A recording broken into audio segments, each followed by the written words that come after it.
الله أكبر الله أكبر الله أكبر. أشهد أن لا إله إلا الله. أشهد أن لا إله إلا الله. أشهد أن محمدًا رسول الله. أشهد أن محمدًا رسول الله.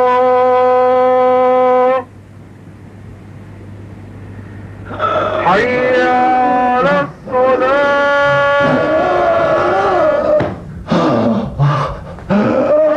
عزيزة عزيزة، أمرت العمدة أمرت العمدة، مراوحي طابق علي، مش قادر أخذ نفسي.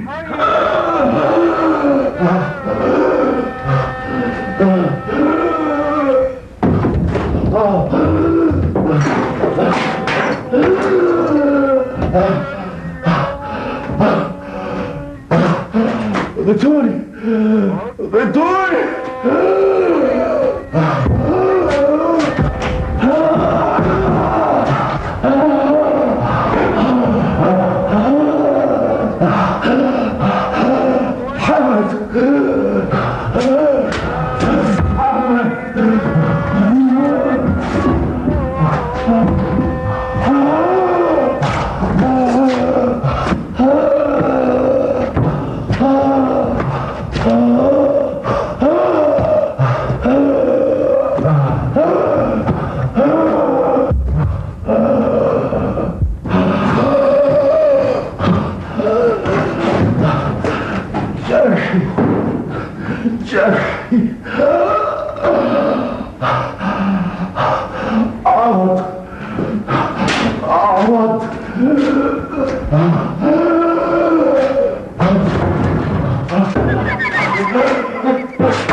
انت صاحي يا ولدي.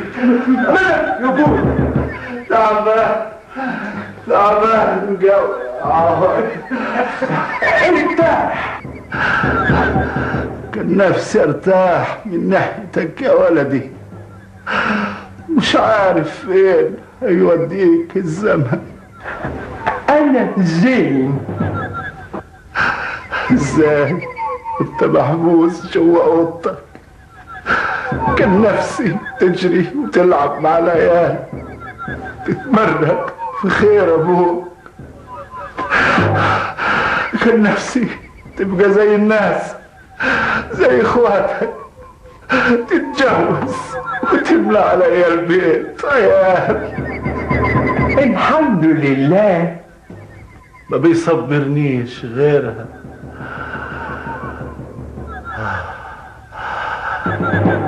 الحمد لله.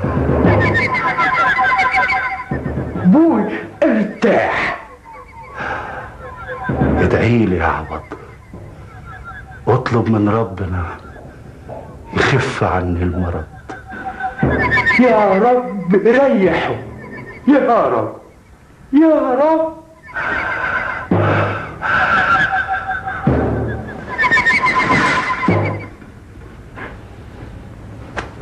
بوي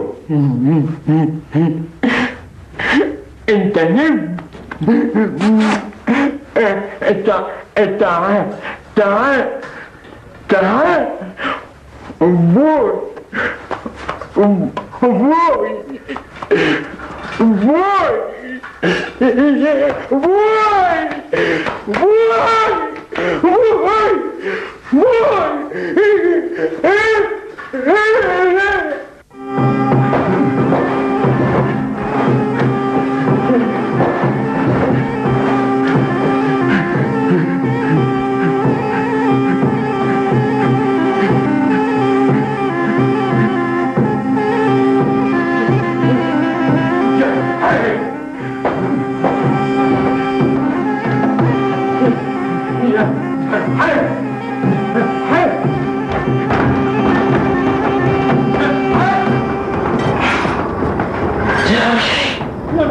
جاي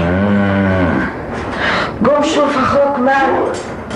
اطلع انت، انا قادر اسكت الواد ده، عايز اتخمد انام. تقوم تشوفه عايز ايه وريحه.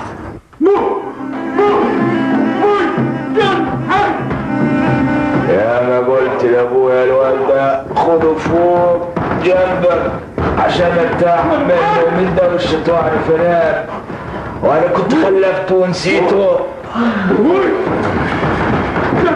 انه مش هيبطل خبط للصبح، ما تقوم تشوفه عايز ايه.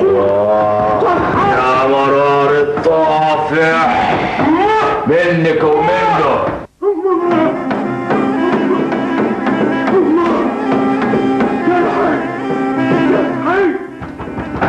طيب اسكت جايلك قبر يلمك. طيب يا عوض، طيب احكي.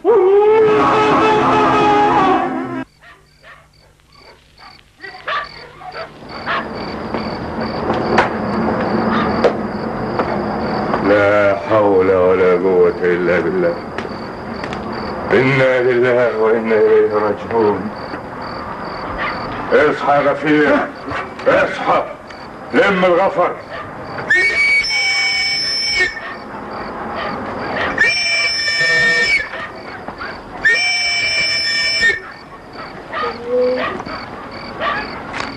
اسمع يا رجال،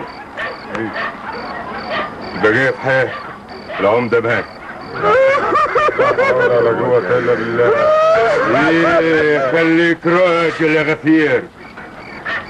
اهو انت بقى اللي هتروح الجامع تبلغ الشيخ حمد، قول له عايزينك في الدوار طوالي. هم وانتوا رجال لفوا البلد بيت بيت، عايز النهار يطلع الكل يكون عارف. يلا. لا استنى انت. ايوه يا شيخ الغفر، تعالى معايا هنبلغ البندر ونكلم ولاد العمده.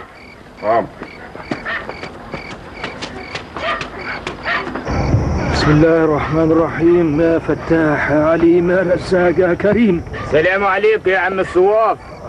وعليكم السلام ورحمة الله وبركاته.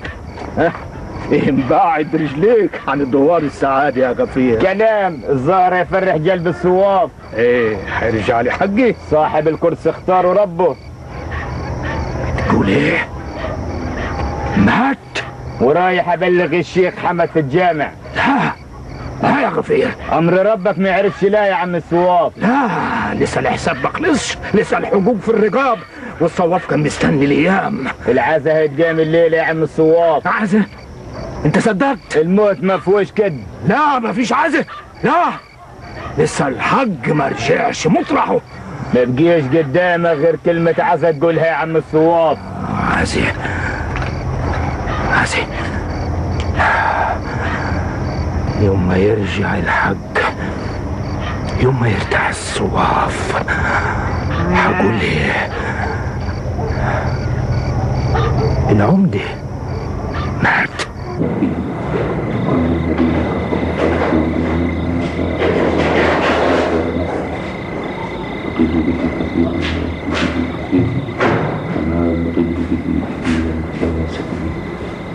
الذين ينقضون عهد الله. عاوزينك في الدوار يا شيخ حمد. خير يا حسن، حصل حاجة؟ ابوك العمدة تعيش انت. ايه؟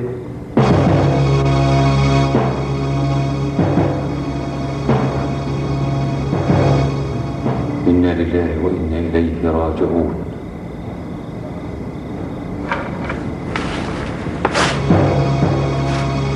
يلا حسن، لا حول ولا قوة إلا بالله، لا حول ولا قوة إلا بالله. ميت الكلام ده ليه؟ وكان تعبان ولا ايه؟ لا طيب مع السلامة. لا حول ولا قوة إلا بالله، لا حول ولا قوة إلا بالله. خير يا رجوب؟ يعني ما كانش قادر يصبر لحد بكرة؟ هو مين؟ أبويا العمدة. ماله؟ الراجل جاي من المنصورة لحد هنا عشان يعكمني فلوس. يقوم يعني ما كانش قادر يصبر لحد بكره. ابوك العمده يعني سافر المنصوره؟ ابويا العمده مات. لا ولا قوه الا بالله العلي العظيم. لا حول ولا قوه الا بالله العلي العظيم. ايوه يا فضل، تبلغ كل معلمين الدايره ان العمده ابو المعلم رجوب تعيش انتم. ايه يا واد مالك؟ يا واد اخشني هبابه وبطل بكى. البكى للنسوان يا واد. تيجي فين؟ انت تقعد تترز هنا وتفتح عينيك على المحلات. اكيد معلمين الدايره هيسالوا على عنوان البلد ومكان العزف. استغفر الله العظيم يا رب، استغفر الله العظيم. بقية في حياتك يا رجل. حياتك الباقية يا سعدية. يلا هم البسي، عايز اطمن على صوان العزف. عايز عزف يليق بابويا العمده.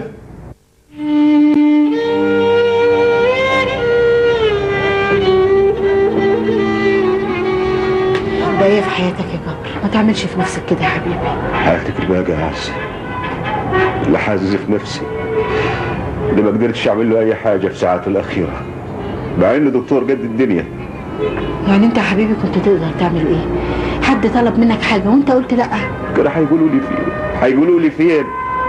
ما انت عارفة اللي فيها يا عزة، نهايته اقوم اغير هدومي. قوم تروح فين؟ الساعة لسه ما جاتش 5 الصبح، مش ممكن تسوق بالليل بالشكل ده.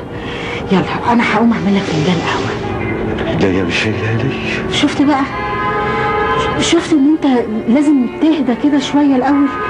استنى لما النهار يطلع، النهار له عينين. يلا انا هقوم اعمل لك قهوة. بقول لك ايه؟ ايوه. عندك حاجة سودة تلبسيها ولا نستقدم السكة واحنا ماشيين؟ حاجة سودة ايه يا جبر؟ انت فاكر ان انا ممكن اجي معاك؟ ازاي يا جبر؟ ده انت اللي بتفهم في الاصول.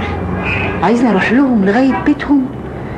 ده انا حتى ما يبقاش عندي دم لو رحت لهم لغاية بيتهم. دول الناس لا حضروا فرحي ولا حضروا خلفتي ولا حد قال لي مبروك ولا حتى كانوا عايزيني اتجوزك. خلاص يا عز، اعمل معروف. خلاص يا حبيبي. ايه ده انت، وانا هقوم اعمل لك فنجان قهوه. وان كان على العياده ما تنعش هم، انا هقول للتمرجي يقفلها بكره.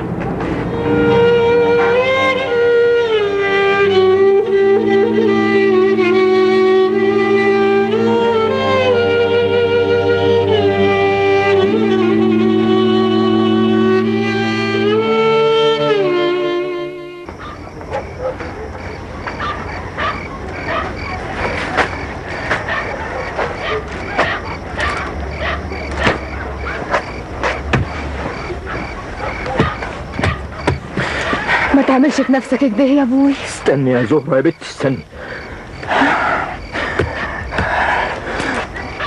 انا كنت مستني الايام تقول جله بيني وبينه،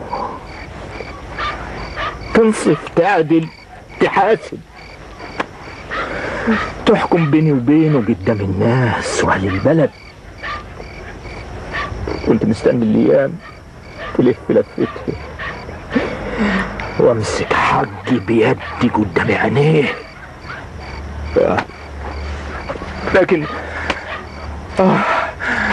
الموت لم العمده وحرم الصواف من اللي في باله. لا خد معاه من ماله اللي سابه ولا من حقك يا ابوي، وخد معاه ذنوب يامه. يبقى تنسى حقك وتستعوضوا عند ربنا، يا تشوف ولاده وتقول لهم. كلهم عارفين يا زهرة، كلهم عارفين من اول جرحي لحد عوض الله. كلهم عارفين ان ارض الصواف وماله وارض غيره وماله جوا بطن ابوهم. بدم عارفين تبقى تطلبوا منهم. اطلبوا منهم؟ اللي ما عرفت اخده من اللي كلوا هاخده من اللي هيورثوه. زهرة دول ولاد العمده متربيين جوا الدوار وشاربين من ميته. الشيخ حمد يا ابوي عاقل وعارف كرم ربك زين.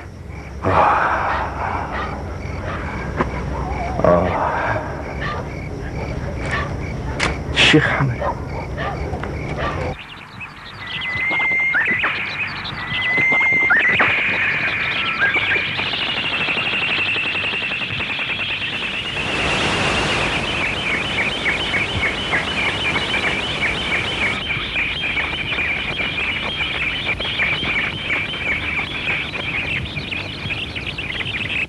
بسم الله الرحمن الرحيم وليخشى الذين لو تركوا من خلفهم ذرية ضعافا خافوا عليهم فليتقوا الله وليقولوا قولا سديدا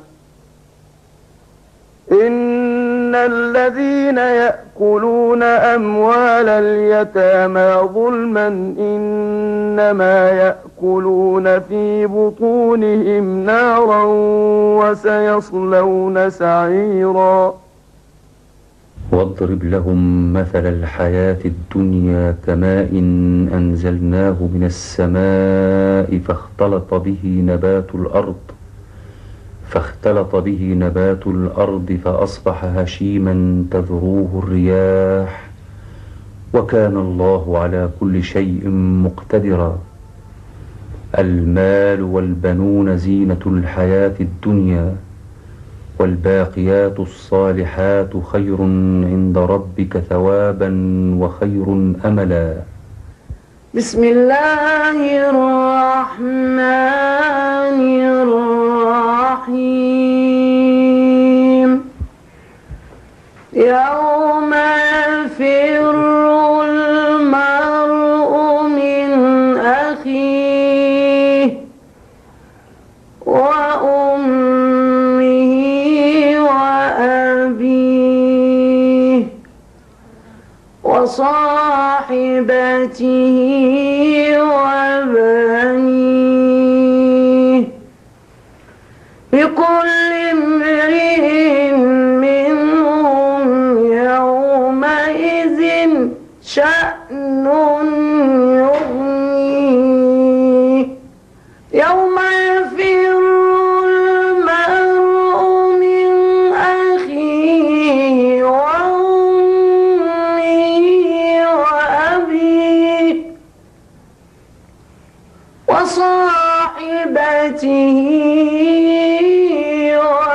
وبنيه لكل امرئ منهم يومئذ شأن يغنيه بسم الله الرحمن الرحيم ولا تمشي في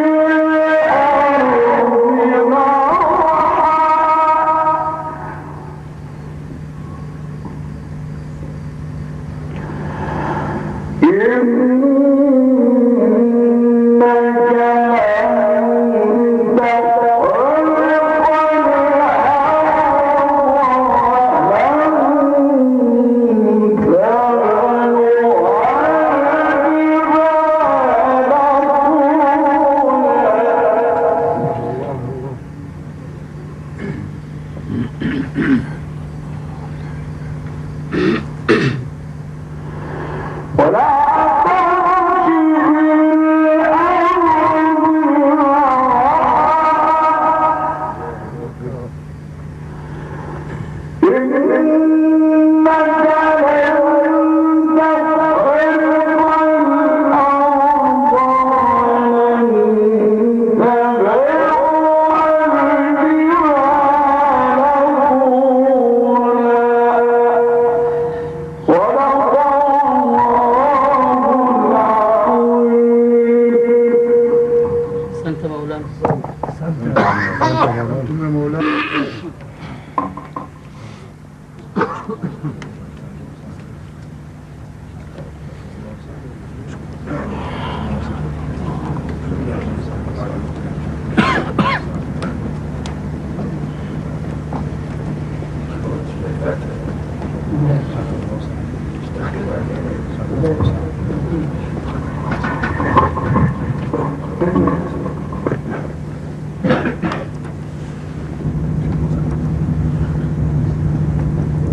نزل البلد ودخل الصواني من غير سلاح. اكيد رجالته ماليين البلد. ايوه، ما هو ما ينزلش من الجبل كده. راجل مطرود والحكومة طالباه يا قلبه.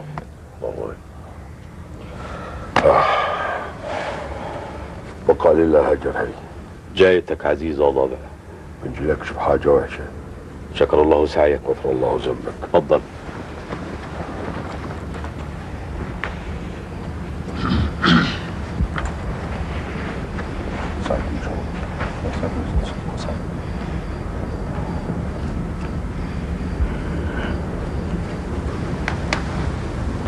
أعوذ بالله من الشيطان الرجيم.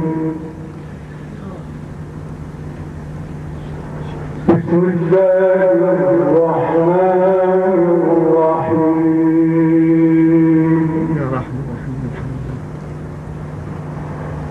كلا بل لا تكرمون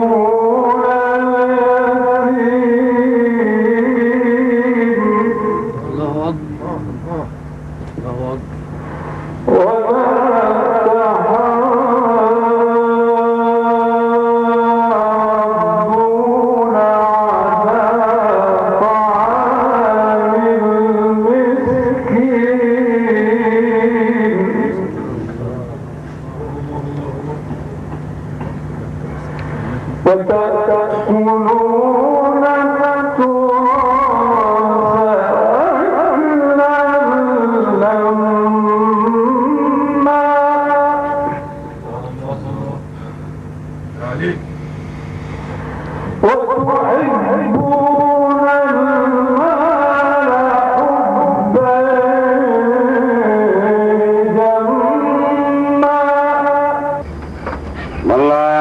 ما كانش له عازة فتحة القهوة اليومين دول.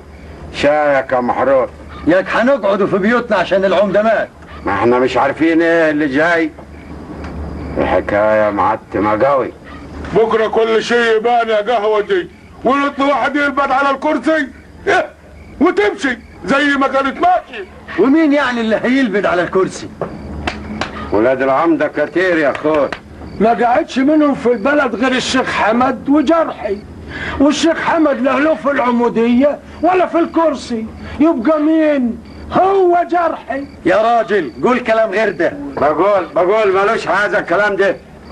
ما الناس صالح بحد سواء كان ده او ده. يعني بلاش نعرف من هيكون عمدتنا الجديد. لا جديد ولا قديم. اقول لك جو هنشطب القهوة. لم باللفة جو يا معلم. هي سيرة جرح بتخوف الجو ده. انا بعون الله ما اخافش من مخلوق. عايزين ناكل عيش يا اخوي. فهمت؟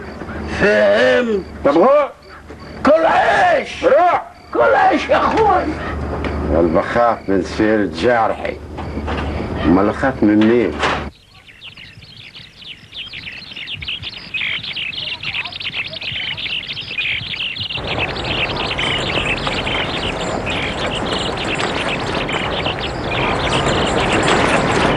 همام.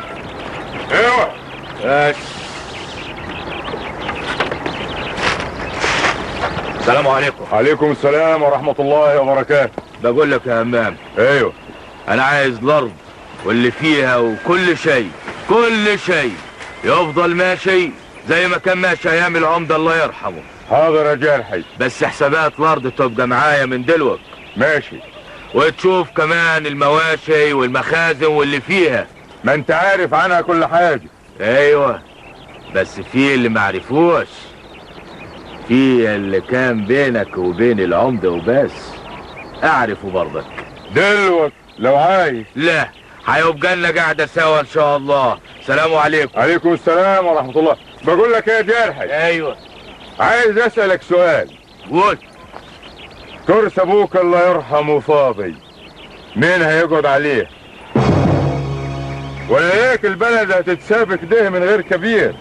الناس قلقانة عايزة تعرف مين عمدتها. ايوه دي بلد ومصالح وناس يلزمها كبير. ولا هتتسابق ده؟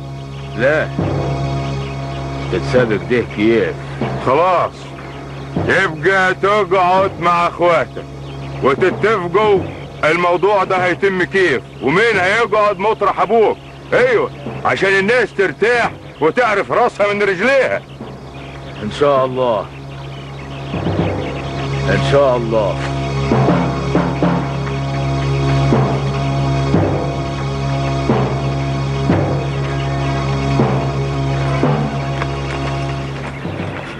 صدق الله العظيم. من يوم ابوك ما مات وانت قافل على روحك، طلعتك الجامع وراجعتك لأوضتك. وانا ايه بيد اعمله يما؟ امك زهقت يا حمد، صدري مقبوط، الدوار فاضي علي. كلم اخواتك يجي يملوا علي الدوار زي زمان. والله يما لا رجوب ولا جبر صغيرين، هم عارفين حق الدوار زين وعارفين حق امهم، لكن مصالح الدنيا شغلاهم، ده في تجارته وده في عيادته. كلمهم يا ولدي، كلهم بيحبوك، مش هيردوا كلمتك. اللي ساب الدوار وابوه عايش ما هيرجعش بكلمة من حمد. وإن كنت يما عايزة تلهي وقتك بحاجة مفيدة، فيه اللي أولى بالسؤال. عوض الله. بالإذن يا أم الرجال.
جرحي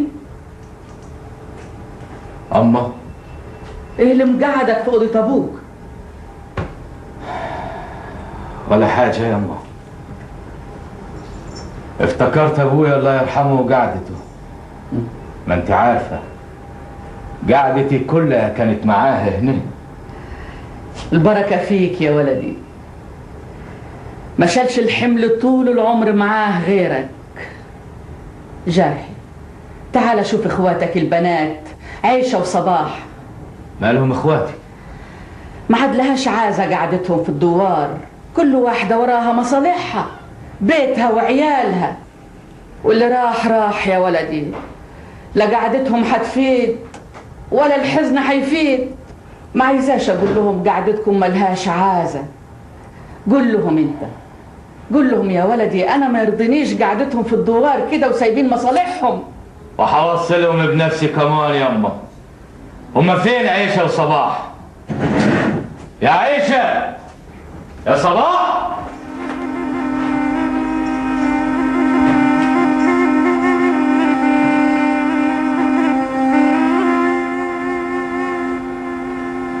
ألف رحمة ونور عليك يا عمدة.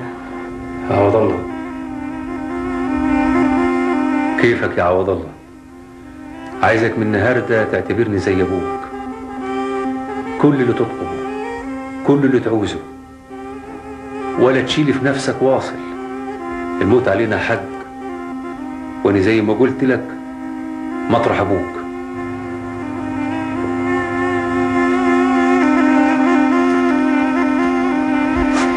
يا راجل، يعني عايز تفضل قاعد كده؟ مش عايز تطلع معايا تفك عن نفسك وتشم شوية هوا؟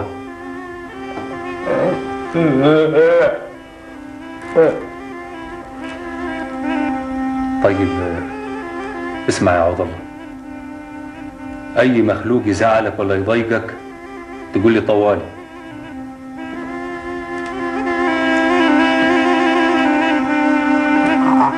عمي خير يا عوض الله.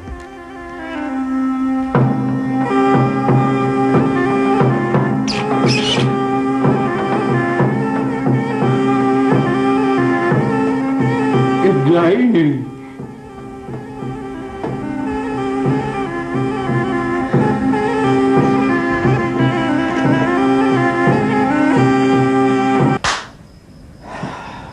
دماغي هيطرشق يا نادرة، معرفش هتممها كيف الحكاية دي. هي ايه؟ فهمني. كرس ابوي العمودية. ده انت سيد من يليق فيها ويملى الكرسي بعد ابوك. دايرة اقلبها في دماغي يمين وشمال، معرفش هتمها كيف. وايه هيمنع؟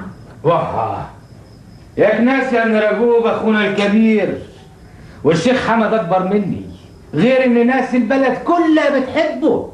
لا رجوب فاضي ولا الشيخ حمد بتاع عمودية. انت يا جارحي، انت اللي عارف البلد واهلها، عارفهم زين وعارف مشاكلهم ايه جواهم.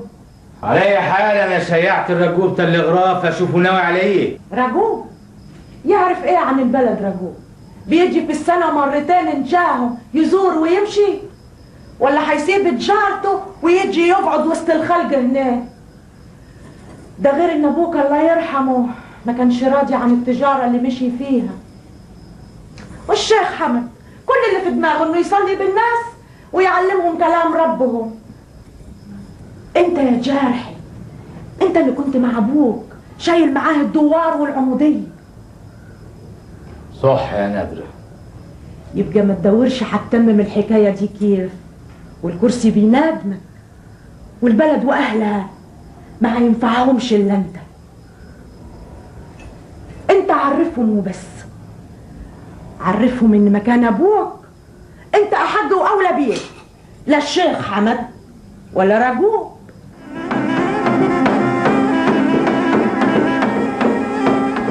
صح يا نادرة صح.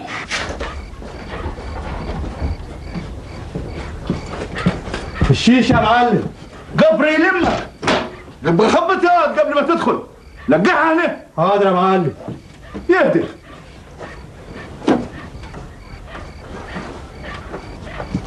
السلام عليكم. السلام ورحمة الله وبركاته. كام دول يا شداد؟ 5000.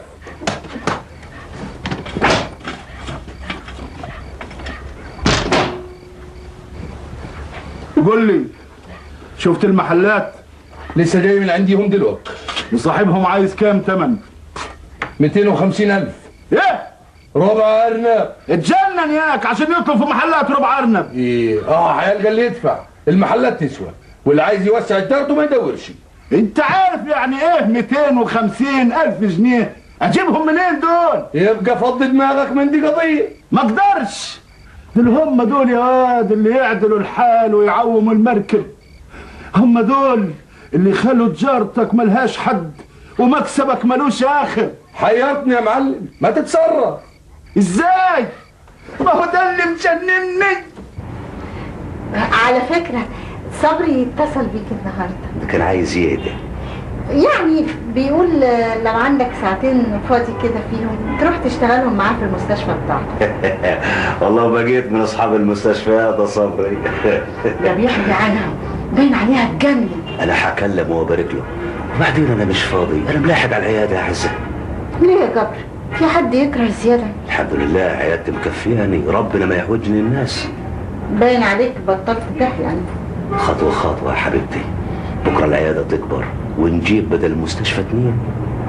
ايام الخطوبه اكتر حاجه كانت بتعجبني فيك احلامك. هو اللي احنا فيه وصلنا له ده شويه. ايوه بس انت تقدر توصل لاكتر من كده. ازاي؟ يعني لو فكرت وسألت نفسك سؤال واحد. أبا الغاز دي يا عزة، قول انت السؤال وانا اجاوب عليه طوالي. تسأل نفسك هتعمل ايه في اللي سابهولك باباك العمدة؟ الارض والفلوس.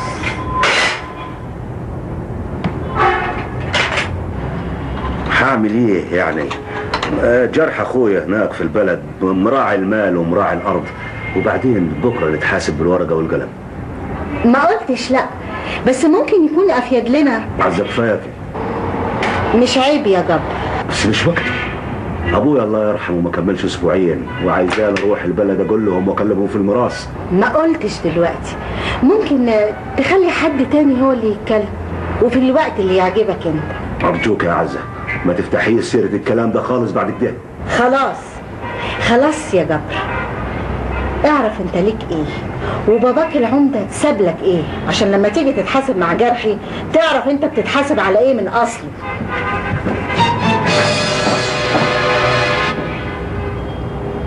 ايه جرحي؟ عمدة، انت عايز تبقى عمدة؟ ايه قولك يا حمد يا اخوي؟ طب ليه؟ عشان انت ما عايزش تبقى عمدة وكرسي العمودية تحت اهو فاضي. انا بسألك انت عن السبب. ليه عايز تبقى عمدة؟ عشان تعدل بين الناس ولا عايز الكرسي وبس؟ الاتنين يا حمد يا اخوي. يبقى لازم تسأل الناس، تعرفهم وتشورهم. ناس ايه يا شيخ حمد اللي اسألهم واعرفهم واشورهم؟ انا بعرفك انت واشورك انت عشان انت اخوي وليك في البلد هيبة ومكان. وانا ما عايزكش تبقى عمدة. يبقى هو ده ذكر الحديد. انما هتقول لي ناس وما ناس ايه؟ ياك ناس انت من الناس دول وجري عنا في ارضنا. قال اشورهم قال. ما هم دول اللي هتحكمهم ولازم يكونوا راضين عنك يا جارحي.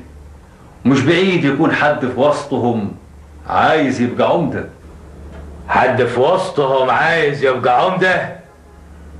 جرالك ايه يا شيخ حمد؟ وانا ياك هستنى لحد ما حد من الأجرية دول يقعد على الكرسي ويحكمني ويحكمك، ولا شورهم على الكرسي اللي طول عمره في دوارنا ابا عن جد؟ عايز تبقى عمدة على الناس بمالك ولا بفجرهم؟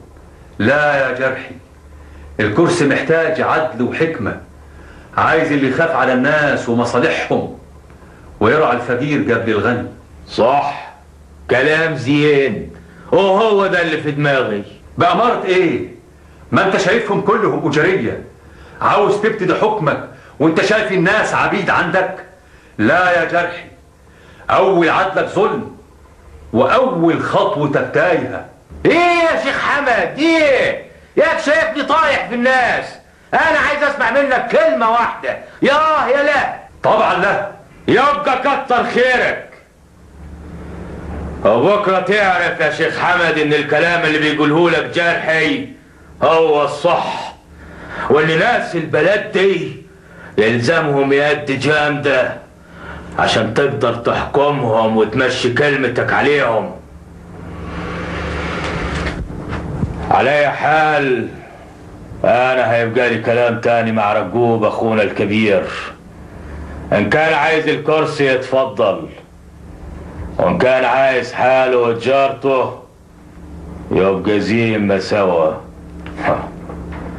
قال ناس قال واشورهم واخد رايهم.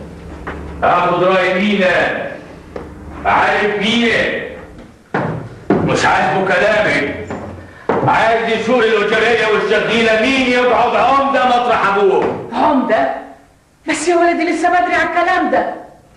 يا الكرسي هيستنى فاضي. ايوه يا ولدي بس لازم. بس ايه ياما؟ بس ايه؟ انا ياما ويعلم الله بتكلم في الحكاية دي غصب عني. ما انا عارف ان جرحك وجرحي لسه ما بردش، لكن هنعمل ايه؟ هي دي سنة الحياة. على اي حال ياما انا من بعد اذنك طبعا شيعت الرجوب اخويا تلغراف، ما هو برضه كبيرنا، لكن هو ما ردش عليه. والشيخ حمد اهو شاورته وقلت له يا شيخ حمد لو عايز تقعد عمدة مطرح ابوك اقعد، ما رضيش. واللي امكت من ده انه ما عايزنيش انا اخر عمدة، ولد العمدة الكبير وكنت دراعه اليمين، ومش هسمح المخلوق من بره الدوار ده انه يقعد عمدة مطرح ابوي. ايوه بس اصبر عليه يا ولدي، حمد راجل طيب. ما كلنا طيبين ياما، ما كلنا طيبين، بس ده راجل طيب زيادة عن اللزوم وفاكر اهل البلد كلهم طيبين زيه. ما شايفش ان كل واحد فيهم لابد بجحره ومستني، ولو سكتنا يوم واحد ولا ضعفنا اهل البلد دي كلها هيدسونا برجليهم. عارفة يعني ايه ياما يدسونا برجليهم؟ عارفة يا ولدي، عارفة.